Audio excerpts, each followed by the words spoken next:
il y a des silences qui pèsent plus lourd que 1000 conversations. Des matins où l'on se réveille sans recevoir de message. Des soirs où personne ne demande comment s'est passée ta journée. Et parfois, cette impression que tout continue sans toi, que tu es invisible au monde. La solitude, elle ne fait pas de bruit. Elle s'installe doucement, parfois choisie, parfois subie. Mais dans tous les cas, elle finit par te parler, par t'obliger à te regarder en face. Pourtant, ce que tu ressens aujourd'hui, ce vide, cette distance avec les autres, ce sentiment d'isolement, les stoïciens l'ont connu. Il y a 2000 ans, des hommes comme Marc Aurèle, Épictète ou Sénèque vivaient déjà ce tiraillement entre le besoin de connexion et la force du détachement. Mais plutôt que de fuir cette solitude, ils l'ont regardé droit dans les yeux, ils l'ont accueilli. Et surtout, ils ont appris à s'en faire une alliée. Bienvenue sur Mindset Stoïque, la chaîne qui t'aide à te forger un mental solide, calme et discipliné en t'inspirant des enseignements des plus grands sages de l'histoire. Ici, on ne se contente pas de citations, on les applique, on les vit, on les transforme en force intérieure. Dans cette vidéo, je vais te montrer comment affronter la solitude grâce aux armes du stoïcisme. Non pas en la combattant, mais en la comprenant, en la traversant et en ressortant plus fort. Reste bien jusqu'à la fin, car ce que je vais te partager peut véritablement transformer ton rapport à toi-même et au monde. La dernière clé que je te donnerai est probablement la plus puissante de toutes, mais aussi la plus difficile à entendre. Et si tu veux t'équiper mentalement pour avancer dans la vie avec clarté, courage et sérénité, je t'invite dès maintenant à t'abonner à la chaîne Mindset Stoïque. Chaque semaine, tu y trouveras des vidéos profondes, pratiques et accessibles pour t'aider à incarner la philosophie dans ton quotidien. Tu es prêt? Alors entrons ensemble dans ce face-à-face avec la solitude et voyons ce qu'un stoïcien ferait à ta place. 1. Comprendre la solitude, un signal, pas une condamnation. L'une des souffrances les plus intenses que provoque la solitude vient de cette lutte intérieure contre ce qu'on ne peut pas changer. Être seul peut réveiller en toi une colère sourde, une frustration, un sentiment d'injustice. Pourquoi moi? Pourquoi maintenant? Pourquoi suis-je isolé? Ces questions sont humaines, mais elles te vident, elles t'épuisent. Le stoïcisme, au contraire, te propose une voie de libération puissante, celle de l'acceptation radicale. Il ne s'agit pas de résignation. Il ne s'agit pas de dire que tout est bien. Il s'agit de cesser de gaspiller ton énergie mentale à lutter contre l'inévitable. Épictète nous dit clairement: il y a des choses qui dépendent de nous et d'autres qui n'en dépendent pas. La sagesse consiste à faire la différence entre les deux. Et si tu es seul aujourd'hui, peut-être que ce fait ne dépend pas de toi. Peut-être que c'est le fruit d'une rupture, d'un éloignement, d'un contexte extérieur. Mais tu as le choix de ta posture intérieure. Tu peux continuer à te battre contre l'idée d'être seul, ou tu peux te tourner vers cette vérité stoïcienne. Ce qui est, est. Et c'est à partir de là que tu reprends le pouvoir. Car en acceptant ta solitude, tu crées un espace pour autre chose. La paix, la clarté, la transformation. L'acceptation n'est pas une faiblesse. C'est une force active. Elle demande du courage, celui de ne pas fuir, celui de rester là, les yeux ouverts, et de dire « Très bien, voilà la situation. Comment puis-je y grandir ?» Et c'est là que tu changes de niveau. Marc Aurèle, empereur romain et philosophe stoïcien, écrivait dans ses pensées pour moi-même: si un obstacle se dresse sur ton chemin, transforme-le en chemin. Être seul est un obstacle? Alors transforme-le, utilise-le pour mieux te connaître, pour faire la paix avec ton passé, pour construire une vision, pour affiner ta sagesse. L'acceptation radicale, c'est ça. C'est cesser de vivre dans l'illusion que tu contrôles tout. Et c'est là que naît ta véritable puissance intérieure, parce que tu redeviens maître de toi. Tu n'attends plus que le monde change pour être en paix. Tu décides d'être en paix, peu importe ce que le monde te donne ou te retire. Cette posture n'est pas froide. Elle est noble, elle est digne, elle est stoïque. Elle te libère. Et elle te prépare pour tout. Car dans la solitude, comme dans les tempêtes de la vie, ce qui fera la différence, ce n'est pas ce que tu vis, mais comment tu y réponds. Et dans la prochaine partie, nous verrons justement comment cette réponse peut se transformer en mission de vie, pour faire de ta solitude non pas une parenthèse douloureuse, mais un tournant décisif. 2. S'ancrer dans le moment présent pour ne pas sombrer dans l'illusion. Quand la solitude s'installe, le mental commence à s'agiter. Il ressasse le passé, il s'inquiète de l'avenir. Il imagine des scénarios, des conversations qu'on n'a pas eues, des absences qu'on transforme en rejet. Et petit à petit, ce n'est plus la solitude qui fait mal, c'est ce qu'on pense qu'elle signifie. C'est là qu'intervient l'un des piliers les plus puissants du stoïcisme, le moment présent. Marc Aurèle, empereur de Rome et philosophe stoïcien, écrivait dans ses pensées pour moi-même: Ne te laisse pas distraire. Tu ne vis ni dans le passé, ni dans l'avenir, mais dans le moment que tu vis maintenant. Ce moment, c'est ton ancrage. Quand tu es seul, ton esprit veut fuir. Il court vers des souvenirs, des regrets, des projections. Mais le stoïcien, lui, ramène son attention ici et maintenant, parce que c'est le seul terrain sur lequel il peut agir. La solitude n'est pas le problème. Ce sont les chaînes mentales qu'on y attache. Et ces chaînes sont toujours reliées au temps mental, jamais au présent réel. Reviens à ton souffle. Ressens le battement de ton cœur. Observe ce que tu vois, ce que tu entends, ce que tu ressens. Tu n'es pas dans un vide. Tu es dans l'instant. Et cet instant contient déjà de quoi nourrir ton esprit. Ce que les stoïciens nous enseignent, c'est que la souffrance naît souvent de la résistance à ce qui est. Et la solitude devient douloureuse quand on refuse d'y être. Quand on veut que les choses soient autrement. Mais plus tu t'ancreras dans l'instant, plus tu verras qu'il n'est pas si vide. Il est rempli de sensations. Il est rempli de pensées à observer, sans s'y accrocher. Il est rempli d'une forme de liberté qui t'échappe tant que tu cherches à t'en échapper. Cette pratique demande de la discipline, elle demande de la présence. Et surtout, elle demande de renoncer au besoin de contrôler ce qui ne dépend pas de toi, le regard des autres, leur présence, leurs messages, leurs absences. Ce qui dépend de toi, c'est ton regard, ton interprétation, ta capacité à revenir ici. Et là, tu accèdes à une ressource immense, la paix. Pas une paix magique, pas une euphorie, mais un calme lucide, celui du stoïcien qui voit les choses telles qu'elles sont. Alors, la solitude cesse d'être un piège mental. Elle devient un espace, un silence habité. Et dans ce silence, tu peux commencer à te construire. Non pas à partir du manque, mais à partir de ce que tu es. 3. Faire de la solitude une discipline mentale quotidienne. Dans une époque où tout est pensé pour nous distraire, la solitude devient une épreuve. Une pièce silencieuse, un dimanche après-midi sans appel, un dîner en tête-à-tête avec soi-même. Voilà ce que beaucoup fuient. Mais le stoïcien ne fuit pas. Il transforme. Et pour cela, il comprend que la solitude n'est pas une punition, mais une opportunité d'entraînement. Comme un guerrier affine ses gestes dans l'ombre avant le combat, toi aussi, tu peux utiliser chaque moment de solitude comme un exercice pour ta stabilité intérieure. La discipline mentale commence par de petites choses. Prends quelques minutes par jour, seul, sans distraction, sans téléphone, sans musique, sans personne. Et l'observe. Pas pour juger, pas pour analyser, juste pour te placer dans la position du philosophe stoïcien, celui qui regarde s'enfuir, celui qui accueille les pensées sans s'y attacher, celui qui revient à l'essentiel. Épictète disait, il ne faut pas attendre que les événements arrivent comme tu le souhaites, mais souhaiter qu'ils arrivent comme ils arrivent, et tu seras heureux. Être seul, c'est ce qui t'arrive, et tu peux en faire ce que tu veux. Le stoïcisme nous enseigne à renforcer ce que les anciens appelaient la proairesis, c'est-à-dire la faculté de choisir consciemment nos réactions face à ce qui ne dépend pas de nous. Quand tu es seul, tu peux t'entraîner à ne pas céder à l'agitation. Tu peux respirer, t'observer, écrire, méditer, marcher.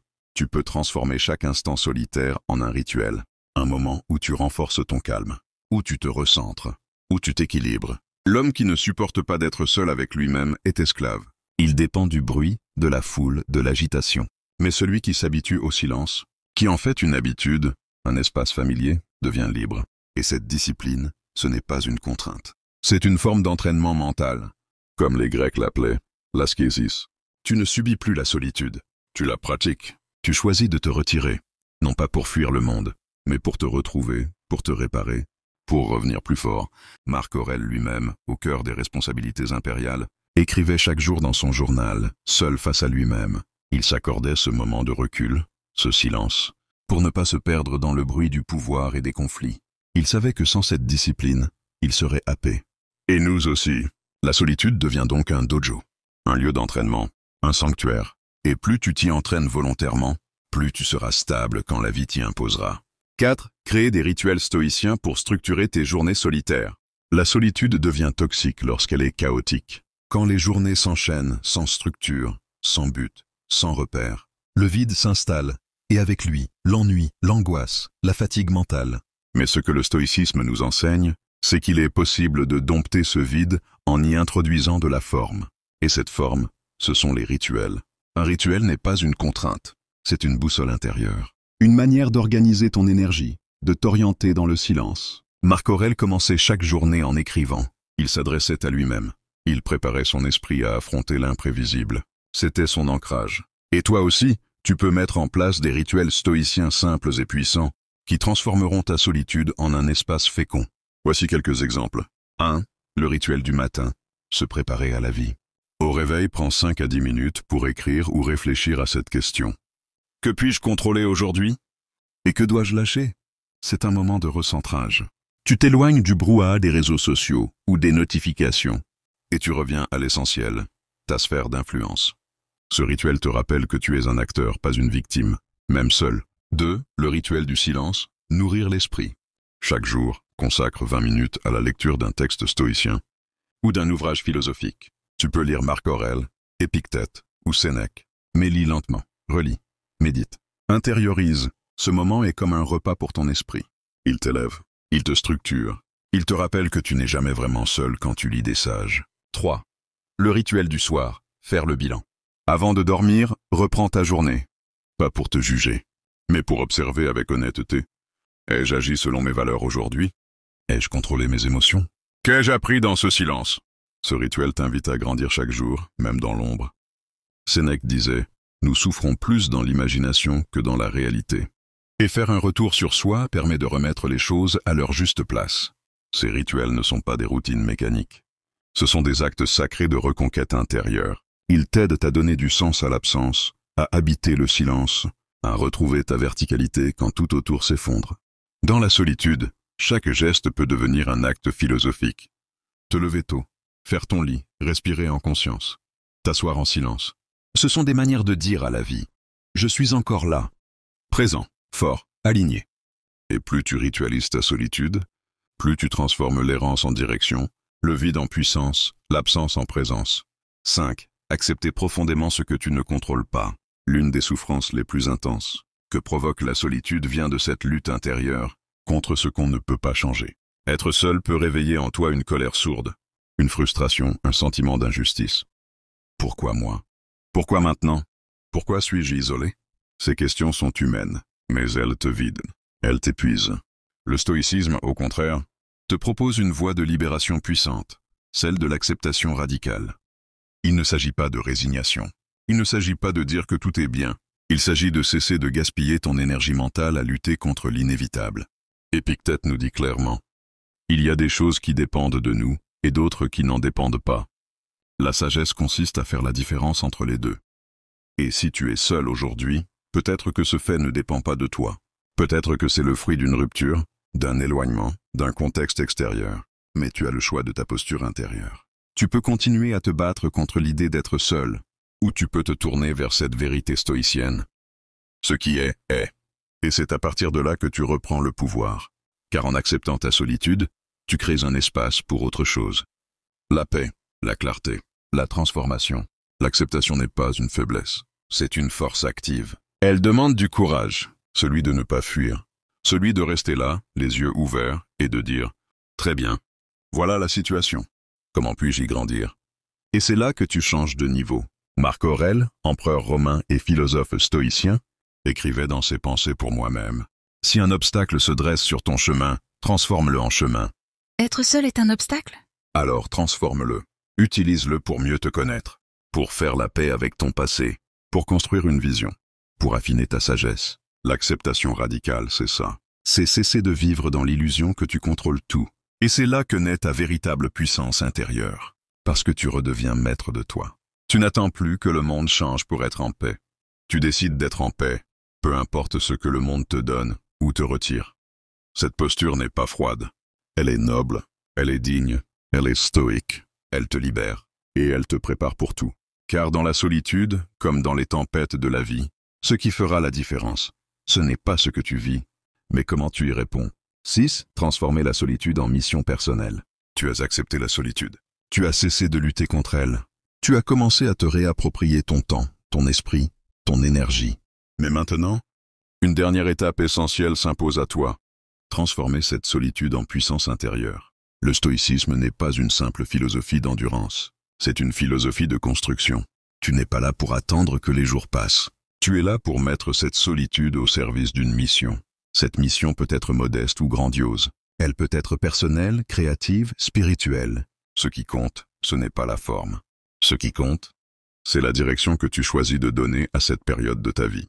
Car sans direction, la solitude devient souffrance. Avec une mission, elle devient terre fertile. Peut-être que ta mission en ce moment, c'est de te reconstruire. Peut-être que c'est d'apprendre, de lire, de méditer. Ou peut-être que c'est d'écrire un projet, de forger une vision, de reprendre soin de ton corps. Quoi qu'il en soit, fais de cette solitude un sanctuaire, pas une prison.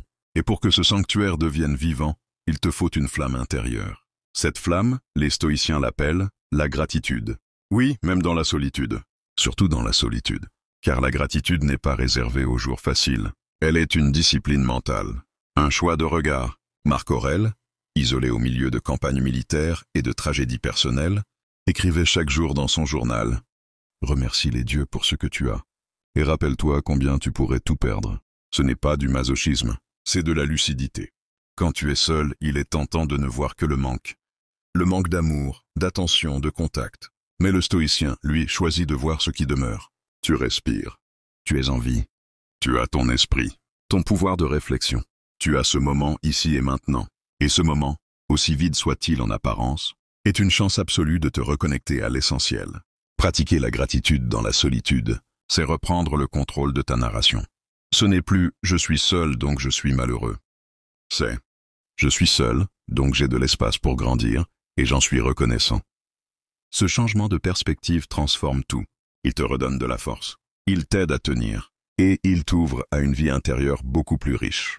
Car la vérité, c'est que la solitude est souvent un miroir. Elle te montre qui tu es quand tout le reste s'efface. Et avec une mission, avec de la gratitude, avec une conscience claire, ce miroir devient un levier. Tu peux en sortir brisé, ou tu peux en sortir forgé. Le choix t'appartient. Et le stoïcisme, lui, t'a donné les outils. À toi de t'en servir. Si tu es arrivé jusqu'ici, ce n'est pas un hasard. Tu as écouté chaque mot, chaque idée. Tu as traversé avec moi les méandres de la solitude, ses douleurs, mais aussi ses trésors cachés. Et maintenant, il ne s'agit plus seulement d'écouter. Il s'agit d'agir. La solitude, tu peux continuer à la subir, ou tu peux choisir de l'utiliser. Tu peux rester dans l'attente, ou commencer à construire. Les stoïciens ne fuyaient pas le silence. Ils l'embrassaient. Ils savaient que c'est dans le vide que naissent les vraies décisions, que c'est dans le calme que se forge la direction. Alors pose-toi cette question ici maintenant. Qu'est-ce que je vais faire de ce moment de solitude? Vas-tu l'éteindre avec du bruit ou l'élever avec du sens? Tu as désormais les outils. L'acceptation de ce que tu ne contrôles pas, le recentrage sur l'essentiel, la discipline de la gratitude, une mission à embrasser, même dans l'ombre. Il ne manque plus qu'une chose, le courage de commencer. Et si cette vidéo t'a parlé, si elle a touché quelque chose en toi, alors je t'invite à faire 3 choses simples, mais puissantes. 1. Abonne-toi à la chaîne Mindset Stoïque pour continuer ce cheminement intérieur avec nous. Ici, chaque semaine, on explore la philosophie comme un levier de transformation réelle. 2. Like cette vidéo si elle t'a inspiré. Ce simple geste permet à l'algorithme de la faire remonter. Et peut-être qu'elle tombera entre les mains d'une autre âme en quête de sens. 3. Commente ci-dessous. Dis-moi comment tu vis la solitude aujourd'hui. Dis-moi quelle partie de cette vidéo t'a le plus marqué. Ton commentaire est important, pas pour flatter l'ego, mais pour créer un espace d'échange, de réflexion, de fraternité philosophique.